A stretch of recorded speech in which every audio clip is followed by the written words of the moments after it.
दोस्तों, एक बार फिर से आप लोगों का स्वागत है हमारे यूट्यूब चैनल पे। तो दोस्तों, आज के वीडियो में हम लोग देखेंगे बैंक ऑफ इंडिया में डिजीज क्लेम सेटलमेंट के फॉर्म को कैसे भरते हैं। याद रखिएगा दोस्तों, यह डिजीज क्लेम उनके लिए है जो जिसमें कि मरने वाले अकाउंट होल्डर्स ने किसी भी नॉमिनी को अपॉइंट नहीं किया था।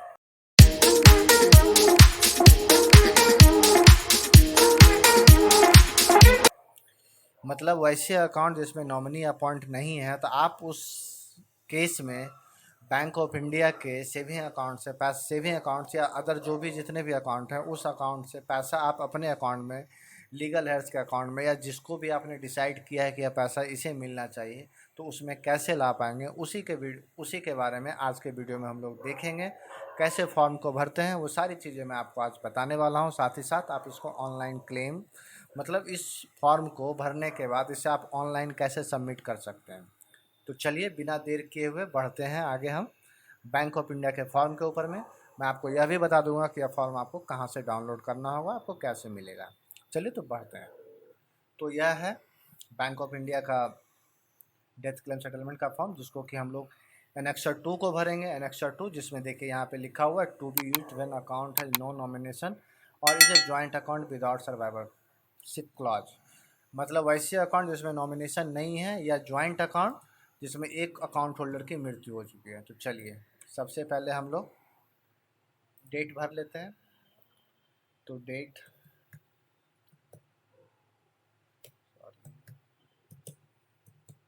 यह हो गया। उसके बाद ब्रांच किस अकाउंट में है, ठीक है। आपके केस में जो भी ब्रांच है वह लिखें। Claim for payment of balance of account, यहाँ पे मरने वाले व्यक्ति का नाम भी दे दें, ठीक है।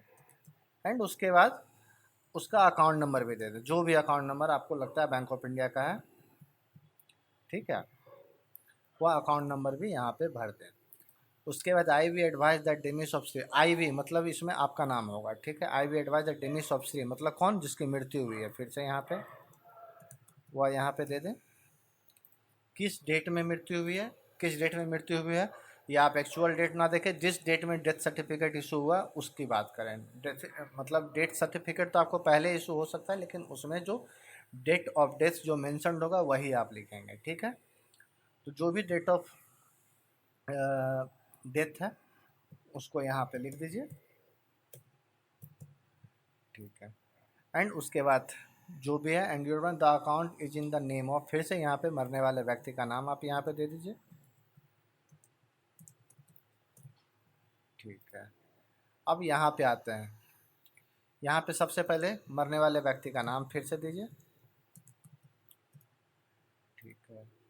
मरने वाले व्यक्ति का जितना भी एज हुआ हो आप वह दे दें यहाँ पे। सेक्स कौन सा था, मतलब मेल या फीमेल, जो भी है। ऑक्यूपेशन क्या कुछ करते थे, नहीं करते थे, तो आप सिंपल सा आप एग्री भी दे करके आप बढ़ सकते हैं। एग्री मतलब एग्रीकल्चर।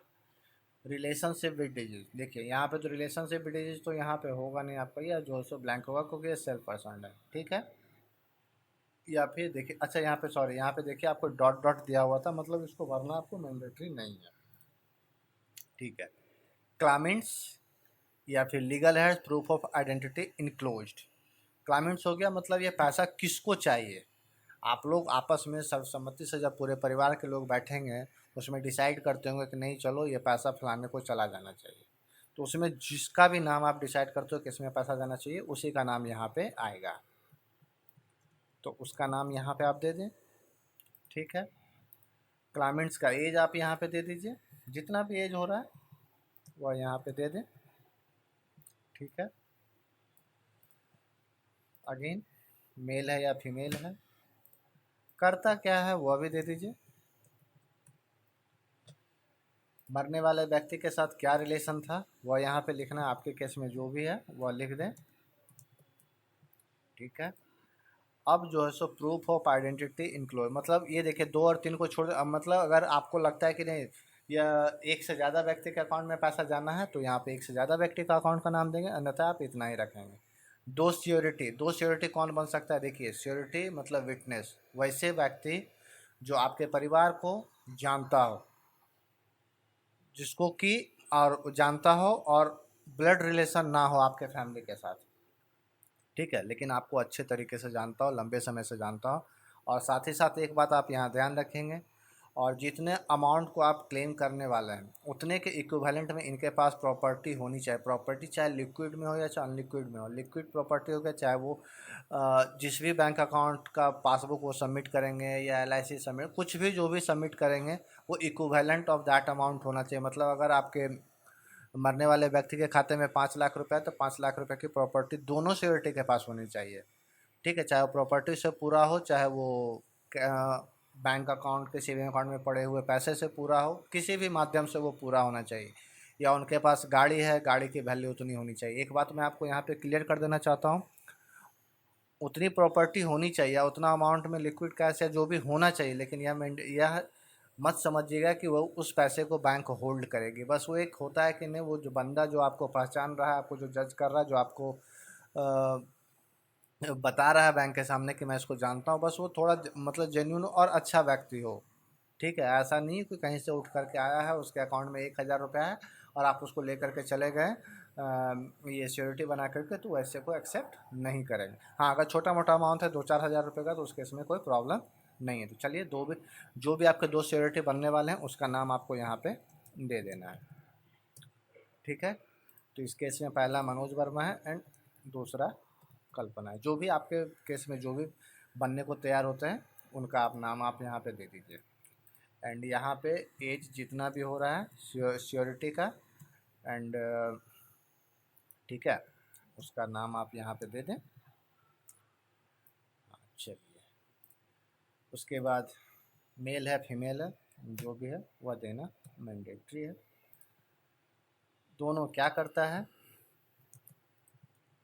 एग्रीकल्चर है तो एग्रीकल्चर दीजिए, हाउस वाइफ है तो हाउस वाइफ दीजिए, कोई प्रॉब्लम नहीं है इस केस में, ठीक है। और यह चीज़ रिलेशनशिप सिक्योरिटी का कोई डिसाइड नहीं होता है। क्लेम अमाउंट हो गया, उनके अकाउंट में, मरने वाले व्यक्ति के अकाउंट में कितना पैसा पड़ा हुआ है। यहाँ पे मरने वाले व्यक्ति का अकाउंट नंबर जो भी है आप दे दें, ठीक है। पूरा पूरा सही सही भर देंगे, जो भी है वो आप भर दें, मैं तो डमी भर रहा हूँ, ठीक है। आपके केस में जो भी है जितना भी है, और इस अकाउंट में हम लोग भरने वाले हैं इसे 3,20,000 के लिए, ठीक है। आपके केस में आप पासबुक अपडेट करवा लीजिए, उसमें पता चल जाएगा कितना रुपया पड़ा हुआ है, ठीक है। CD हो गया, करंट अकाउंट हो गया, RD रेकरिंग हो गया, TDR फिक्स डिपॉजिट हो गया। अगर एक से ज़्यादा अकाउंट है तो सारे को आप यहाँ पे FD का भी लिख सकते हैं, रेकरिंग का भी लिख सकते हैं, सब कुछ लिख करके आप यहाँ पे नीचे में राउंड अप। चलिए, मैं एक आपको रेफरेंस के लिए मैं एक RD का भी अकाउंट में आपको भर करके मैं दिखा देता हूँ, कोई प्रॉब्लम नहीं है, ठीक है। तो इस केस में आप इसको कैसे यहाँ पे लिख लीजिए, 3320 जो भी अकाउंट नंबर है ऊपर का ही यहाँ पे भरिए। रेकरिंग में मान लेते हैं 1,00,000 रुपये, आपके केस में जितना है वो आप ज़रूर भरें, और यहाँ पे राउंड फिगर हो जाएगा 4,20,000 रुपये हो जाएगा, ठीक है। प्लस इंटरेस्ट याद रखिएगा, जिस डेट में ये अकाउंट क्लोज होगा, दोनों अकाउंट, उस डेट में जितने भी इंटरेस्ट लगेंगे ऑफर्ड होंगे वो सारे इंटरेस्ट को ऐड करके आपको पूरा पैसा मिलेगा। लेकिन अभी तो फ़िलहाल क्योंकि बंद अभी नहीं होने वाला है, इसलिए अभी आपको इंटरेस्ट पता नहीं होगा। बैंक वाले यहाँ पे अपना प्लस लिख करके प्लस इंटरेस्ट आज ऑन जिस भी डेट में बंद करेंगे वो यहाँ पे लिख लेंगे, ठीक है। Other asset and liabilities of the disease, क्या बैंक के पास कुछ और भी आपके मरने वाले व्यक्ति का कुछ और गिरवी रखा हुआ है। कभी कभी क्या होता है, लोन वगैरह होता है, लोन बंद हो गया या बंद होने वाला है, उस केस में वो LIC देते हैं, मकान देते हैं, जो भी देते हैं। अगर है, ऐसा नहीं है तो आप सीधा इसको ब्लैंक छोड़ दें या फिर NA लिख सकते हैं, ठीक है। Whether deceased left will, NA not applicable. Legal representation, no, वो भी नहीं, ठीक है। अब यहाँ पे क्या था, नेम और name of the guarantor of the minor children, क्या जो क्लाइमेंट होगा क्या वो माइनर है, तो माइनर के केस में भरा जाएगा। अगर माइनर नहीं है तो माइनर के केस में अगर आप भरते हो तो माइनर के फिर उसके गार्जियन का भी नाम आ जाएगा, कि उसके मतलब जब तक माइनर एडल्ट नहीं होगा तब तक उस अकाउंट को ऑपरेट कौन करेगा। तो यहाँ पे तो ऐसी कोई बात नहीं, इसलिए मैं नहीं भर रहा। Any other facts which the applicants want to state in support of his her, मतलब कुछ वैसे चीज़ जो कि एप्लीकेंट बताना चाह रहे हैं मतलब उस क्लेम के लिए, तो ये भी कुछ नहीं है। चलिए, I will submit the death certificate original plus one photocopy, जो भी डेथ सर्टिफिकेट इशू किया है, तो इस केस में जिनका भी नाम है आप वह दे दें। हमारे केस में मेडिकल ऑफिसर है, आपके केस में म्यूनसिपल वाले भी हो सकते हैं। अगर आप गांव देहात में रहते हैं तो वहाँ पे मुखिया भी देते हैं इशू करके, ठीक है। लेटर ऑफ इंडिमनिटी या तो आप भरेंगे, उसके बाद में इसका फॉर्मेट है, we request to pay the balance amount lying in the credit of the above name deceased to, किसको चाहिए ये पैसा, ठीक है, ठीक है, sit in the above name deceased to, किसको चाहिए, तो यहाँ पे क्लाइंट का नाम आएगा, आप यह पैसा किसको चाहते हैं, सब सम्मति से किसको निर्णय लिए हैं कि यह पैसा जाना चाहिए, एंड प्लेस आप यहाँ पे दे दें, प्लेस जो भी है आपके केस में प्लेस आप यहाँ पे प्रॉपर भर दें। डेट हमेशा एज यूजल मैं कहता हूँ कि हमेशा करंट डेट भरें, जिस डेट में आप सबमिट कर रहे हो फॉर्म को, हमेशा, ठीक है। उसके बाद यहाँ पे आ जाएगा नेम ऑफ क्लाइंट्स, यहाँ पे फिर से नेम ऑफ क्लाइंट्स यहाँ पे दे दीजिए, नाम भर दीजिए, एड्रेस यहाँ पे पूरा एड्रेस लिखने की भी ज़रूरत नहीं क्योंकि आप ऑलरेडी इसके साथ आप केवाईसी देंगे।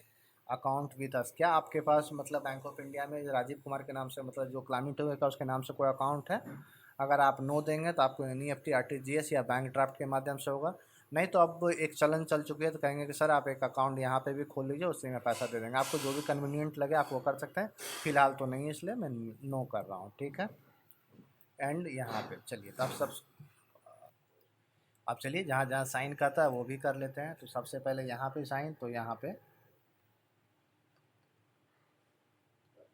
ये भी हो गया, आपको यहाँ पे भी साइन करना होगा, ये दोनों जगह साइन होने के बाद अब थोड़ा सा नीचे बढ़ते हैं, ठीक है। इसके बाद दोस्तों देखते हैं इंडिमनिटी, जैसा कि मैंने बताया था आपको ऊपर में इंडिमनिटी को भरना होगा, ठीक है, और इंडिमनिटी आपको आता है वहाँ पे नॉन जुडिशियल स्टाम्प पे इसकी नॉन जुडिशियल स्टाम्प पे इसका प्रिंट होगा, और उसी पे ये जो सो इंडिमनिटी बॉन्ड होता है, ठीक है। तो चलिए इंडिमनिटी को भी भर लेते हैं, देखिए लिखा हुआ भी है, for payment of balance in the account of D to be use for case other than nomination or is a joint account without survival clause, ठीक है। तो इंडिमनिटी यहाँ पे आपका नाम होगा, मतलब क्लाइंट का नाम होगा, क्लाइंट का नाम यहाँ पे दे दिए, एड्रेस पूरा लिख दीजिए, कोई दिक्कत नहीं है। डेट में हमेशा एज यूजल मैं जो कहता हूँ अपने सारे व्यूअर्स को कि हमेशा करंट डेट डालें जिस डेट में आप इसको सबमिट करने जा रहे हैं, ठीक है। एंड कौन से ब्रांच में, फिर से यहाँ पे याद रखिएगा, इसे आपको नॉन जुडिशियल स्टाम्प पे भरना होगा, और नॉन जुडिशियल स्टाम्प आप अपने स्टेट का पता कर लीजिएगा कितने का लगता है, बहुत जगह जैसे गुजरात में 150 रुपये का है, बिहार में 1000 रुपये का है, यूपी में भी 150 रुपये का है आई थिंक, या 300 रुपये का है, मुझे ठीक से याद नहीं है, हर स्टेट का अपना अलग अलग होता है। अगर आपको नहीं पता चल रहा हो तो आप मैसेज बॉक्स में पूछ लेंगे, मैं बता दूंगा कितना किस स्टेट का कितना है, ठीक है। Payment of balance of RS, यहाँ पे अमाउंट तो ऊपर में कितना लिखा था 4,20,000 प्लस इंटरेस्ट, वो बैंक वाले खुद जोड़ लेंगे, आप अपने तरफ से मत जोड़िएगा। इन द अकाउंट मरने वाले व्यक्ति का नाम यहाँ पे फिर से, ठीक है, यहाँ पे मरने वाले व्यक्ति का नाम यहाँ पे दे दीजिए, डिजीज मिस यहाँ पे लिखना हैड द, मतलब यहाँ से फिर से यहाँ पे आपको लिखना है मरने वाले व्यक्ति का नाम, had the current account number, current account तो कुछ नहीं था तो करंट अकाउंट को आप नील करिए, सेविंग बैंक अकाउंट नंबर लिखिए, जो भी अकाउंट नंबर है यहाँ पे लिख दें, मैं डमी इस्तेमाल कर रहा हूँ, आपके केस में जो भी है उसे आप यहाँ पे लिखें। Fix deposit, income certificate, double benefit deposit account, जो भी है यहाँ पे फिक्स डिपॉजिट का जो भी अकाउंट नंबर है फिर से यहाँ पे लिख दें। उसको लिखने के बाद ठीक है, रेकरिंग डिपॉजिट, शायद मैंने रेकरिंग का ही भरा था, चलिए कोई नहीं, मैं इसको मैं कॉपी कर लेता हूँ। कॉपी करने के बाद आपको यहाँ पे पोस्ट कर, मतलब आप तो लिखेंगे इसलिए आप यहाँ पे बाकायदा यहाँ पे इसको ये कर दें विद योर बैंक, ठीक है। Mister miss had the expired, फिर से यहाँ पे मरने वाले व्यक्ति का नाम,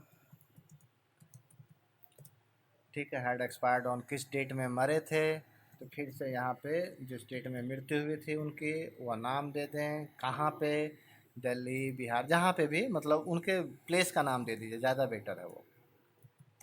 प्लेस का नाम देने के बाद ठीक है, अब यहाँ पे आते हैं करंट अकाउंट नंबर में, तो देखिए यहाँ पे आप 0 करिए, सेविंग अकाउंट में कितना भरा था 3,20,000, आपके केस में जो भी है वही अमाउंट भरें sir.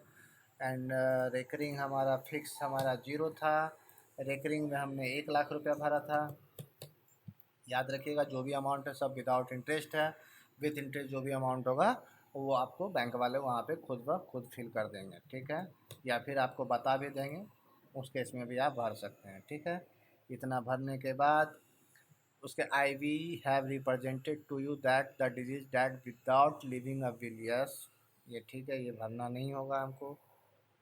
And that the deceased died leaving is, यह भी नहीं आएगा आपको।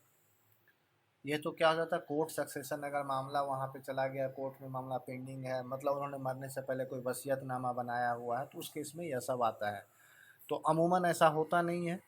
ठीक है, तो इसलिए हम लोग इसे भी नहीं देखेंगे। देखिए, name of the executor that a disease that living is a last will, ये सब आएगा नहीं। ठीक है, तो जैसा कि आपने देखा दोस्तों कि आपको 3 नंबर बिल्कुल आपको टच नहीं करना है। उसके बाद आते हैं 4th नंबर पे, we have requested you to pay the said balance in the said account to. ठीक है, we have requested you to pay the said balance in the said accounts to, मतलब किसको चाहिए।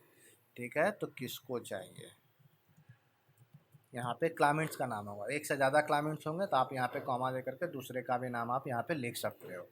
Of us the undersigned name of the person whom payment to be made, we have requested you to pay the said balance said account to of us the undersigned. ठीक है, लिख दिए, यहाँ पे भी आप वह लिख दें। याद रखिएगा दोस्तों कि जो आप नॉन जुडिशली स्टाम्प पे जो ये प्रिंट होगा, तो आप एक ही स्टाम्प लेंगे उस वैल्यू का, और रेस्ट ऑफ द पार्ट जो प्रिंट, मतलब जितना उस पर मैक्सिमम प्रिंट हो सकता है उतना ही प्रिंट करवाए, रेस्ट को जो है सो आप एक वाइट पेपर पे, मतलब आपको जब आप नोटराइज पब्लिक वहाँ पे जब जाएंगे, नगर पालिका जाएंगे, तो आपको वहाँ पे सारा चीज़ वो लोग खुद करके दे देता है।